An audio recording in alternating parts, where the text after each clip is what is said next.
basketball player, and that had to abruptly stop his career and then think of what else he was going to do. And I watched him do that gracefully and with a lot of determination, and he always wanted to be a businessman. He always said he was going to be one, and so I watched him work really hard to become that. And it did take hard work. He didn't just, it didn't just happen overnight. And because he studied, he researched when there was a certain, business he wanted to start. He researched it. He took the time to find out everything he could about it. And then, he went out and found a way to do it. And he did it with, he's very personable, and wouldn't, talk to anyone. He didn't exclude anyone. That was what I thought was really good. It's like people that he knew, he spoke to them, he used them, to give them knowledge. And then when I came to him and told him that I wanted to start my business, he was very respectful with that. He didn't say, no, you stay home, keep raising the kids, do that thing, and the Neanderthal ball, caveman thing. No. He said, you know what, if you want to do this, you need to take the time and really research what you're doing. Make sure that this is something that, if you start it, you're going to be successful at it. You don't want to just, put it together the last minute and get out there and embarrass yourself.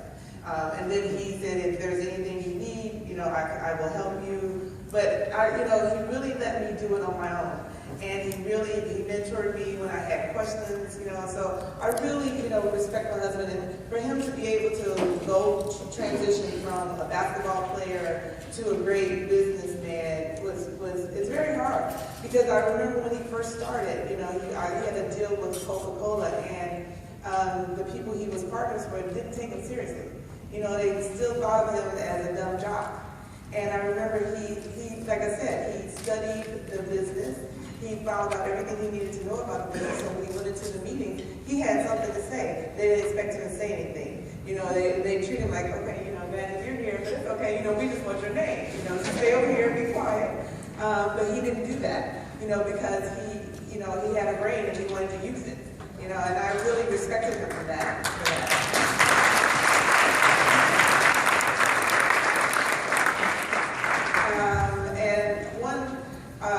Event that happened for me when I first started my business. Again, I started the business because of a need that I had, and I thought that there was a big void in the market for these jeans. And when I first started, I launched the jeans, and then somehow the word got to Oprah.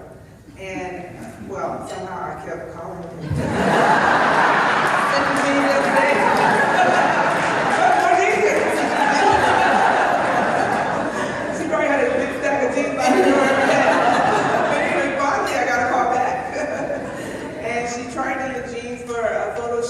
Loved the jeans, went home, called me up and said, can I keep them? And I'm like, of course. And she put them on. They were so comfortable. She wore them home for the weekend, and she told me she wore them like 3 days in a row. They were so comfortable.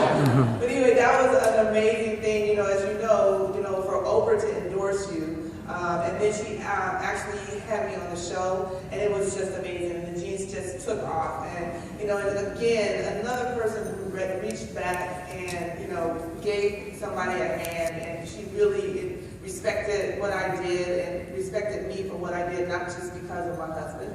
And so it was really good, and she gave me a lot of advice, and I really appreciated that.